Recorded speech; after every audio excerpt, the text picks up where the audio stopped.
Welcome to Sanmarga classes. 15ನೇ ಪ್ರಶ್ನೆ, ಭಾರತದ ಮತ ಪ್ರವರ್ತಕರು ಎಂಬಂತಹ ಚಾಪ್ಟರ್ ಇಂದ ದ್ವೈತ ತತ್ವಶಾಸ್ತ್ರವನ್ನು ಪ್ರಚಾರ ಮಾಡಿದ ಮಧ್ವಾಚಾರ್ಯರ ಶಿಷ್ಯರಲ್ಲಿ ಪ್ರಮುಖರು ಯಾರು ಅಂತ ಕೇಳ್ತಾ ಇದ್ದಾರೆ. ದ್ವೈತ ತತ್ವಶಾಸ್ತ್ರವನ್ನ ಪ್ರಚಾರ ಮಾಡಿದಂತಹ ಮಧ್ವಾಚಾರ್ಯರಲ್ಲಿ ಶಿಷ್ಯರಲ್ಲಿ ಪ್ರಮುಖರು ಯಾರು? ಮಧ್ವಾಚಾರ್ಯರ ಶಿಷ್ಯರಲ್ಲಿ ಪ್ರಮುಖರು ಯಾರು? ಮಧ್ವಾಚಾರ್ಯರು ಪ್ರತಿಪಾದಿಸಿದ ಸಿದ್ಧಾಂತವನ್ನ ಏನಂತ ಕರಿತೀರಾ ಮಕ್ಕಳೇ?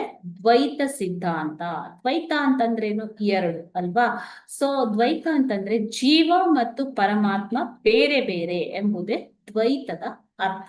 ಓಕೆ, ಸೊ ಈ ಸಿದ್ಧಾಂತವನ್ನ ಪ್ರತಿಪಾದಿಸಿದ ಮಧ್ವಾಚಾರ್ಯರ ಪ್ರಮುಖ ಶಿಷ್ಯರು ಯಾರು ಯಾರು ಅಂತ ನೋಡೋಣ.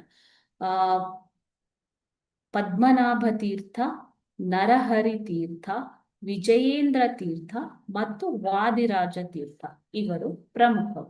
ದ್ವೈತ ತತ್ವವನ್ನು ಪ್ರಚಾರ ಮಾಡಿದಂತಹ ಮಧ್ವಾಚಾರ್ಯರ ಶಿಷ್ಯರಲ್ಲಿ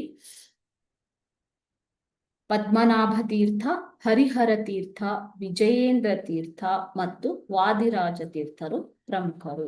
ಓಕೆ, ಮಧ್ವಾಚಾರ್ಯರು ತಮ್ಮ ಸಿದ್ಧಾಂತದ ಪ್ರತಿಪಾದನೆಗಾಗಿ ತೀರ್ಥಯಾತ್ರೆಯನ್ನ ಕೈಗೊಳ್ತಾರೆ ಮಕ್ಕಳೇ. ಹಲವಾರು ಕಡೆ ಚರ್ಚೆಗಳಲ್ಲೂ ಕೂಡ ಅವರು ಭಾಗವಹಿಸ್ತಾರೆ. ಇವರು ಉಡುಪಿಯಲ್ಲಿ ಶ್ರೀಕೃಷ್ಣನ ವಿಗ್ರಹವನ್ನ ಪ್ರತಿಷ್ಠಾಪಿಸಿದರು. ಅದರ ಜೊತೆಗೆ ಶ್ರೀಕೃಷ್ಣನ ಪೂಜೆಗಾಗಿ ಅಷ್ಟಯತಿಗಳನ್ನ ನಿಯೋಜಿಸ್ತಾರೆ. ಯಾರನ್ನ? ಅಷ್ಟಯತಿಗಳನ್ನ ನಿಯೋಜಿಸ್ತಾರೆ. ಓಕೆ, ಶ್ರೀಕೃಷ್ಣನ ಪೂಜೆಗಾಗಿ ಅಷ್ಟಯತಿಗಳನ್ನ ಮಧ್ವಾಚಾರ್ಯರು ನಿಯೋಜಿಸಿದರು. ಶ್ರೀಕೃಷ್ಣನ ಪೂಜೆಯ ಹೊಣೆ ಹೊತ್ತು ಮುಂದೆ ಇಲ್ಲಿ ಅಷ್ಟಮಠಗಳು ರೂಪುಗೊಳ್ಳುತ್ತವೆ. ಈಗಲೂ ಕೂಡ ನೀವು ಉಡುಪಿಯಲ್ಲಿ ಅಷ್ಟಮಠಗಳನ್ನ ನೋಡಬಹುದು. ಓಕೆ, ಸೊ ಇವರ ಶಿಷ್ಯರಲ್ಲಿ ಪ್ರಮುಖರೆಂದರೆ ಪದ್ಮನಾಭ ತೀರ್ಥರು, ನರಹರಿ ತೀರ್ಥರು, ವಿಜಯೇಂದ್ರ ತೀರ್ಥರು ಹಾಗೂ ವಾದಿರಾಜ ತೀರ್ಥರು. Okay, thank you.